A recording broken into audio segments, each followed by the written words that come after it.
हे मुस्लिम समाजाला विचारात घेऊन, नेत्यांना विचारात घेऊन, वेगवेगळ्या समाजाच्या कार्यकर्त्यांना विचारात घेऊन कोणता कार्यकर्ता कोणत्या गावात काय काम करतोय ही त्याची पात्रतेचा विचार करून पद द्यायचे.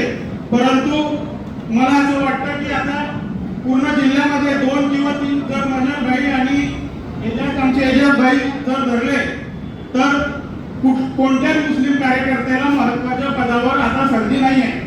पहिले बाबूजी असं करायचे की वेगवेगळ्या तालुक्याच्या मुस्लिम समाजाच्या कार्यकर्त्याला राज्यावरती आणि जिल्ह्यावरती त्यांना संधी द्यायची.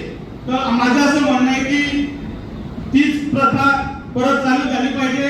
कारण एमआयएम आता जितके काही जसं विनायक भाऊसाहेब बोलले, सॉरी आमचे विकासदादा बोलले, ही वस्तुस्थिती आहे. प्रमोद बापू फिरता परंतु त्यांना हा जिल्हा खूप कठीण होता.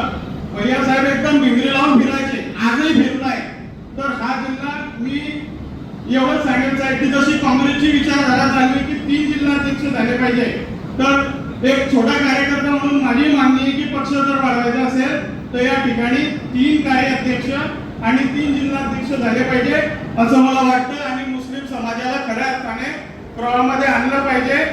कारण 2-3 लोकांवर जर फक्त 2-3 लोकांना संधी दिली, जिल्हा मोठा आहे, एवढं काम होत नाही. तरी मजर भाई असतील, एजाज भाई असतील येतात. परंतु आताची जे जनरेशन आहे, कुठंतरी ह्या जनरेशनच्या डोक्यामध्ये एमआयएमचं भूत काढून काँग्रेस, राष्ट्रवादी काँग्रेस, खास करून आपल्या राष्ट्रवादी पक्षाचे विचार त्या ठिकाणी जर पोहोचवायचे असेल तर चांगली संधी आणि यंग कार्यकर्त्यांना पक्षाने जोडलं पाहिजे एवढं बोलून मी माझे शब्द संपवतो. परंतु येणाऱ्या जिल्हा परिषदेच्या निवडणुका जनतेचा आपल्याला खूप पाठबळ आहे.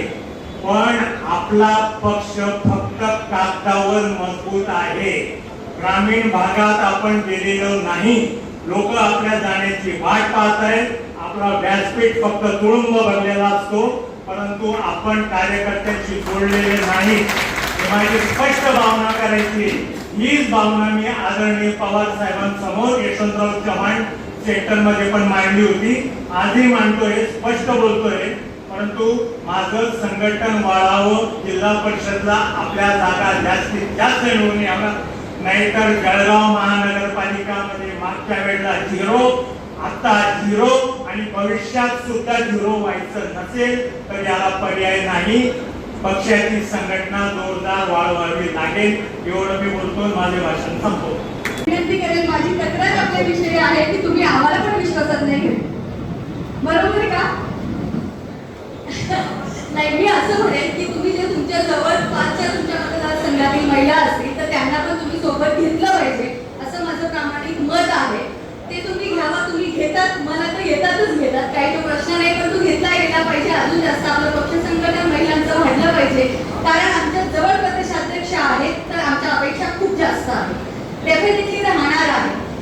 मी एवढंच सांगेल, जास्त बोलणार नाही, मार्गदर्शन करण्यासाठी नाही, फक्त माझ्या छोट्याशा कार्यकर्त्याच्या सूचना या ठिकाणी मांडल्या. तुम्ही सगळ्यांनी मला ऐकून घेतलं त्यासाठी.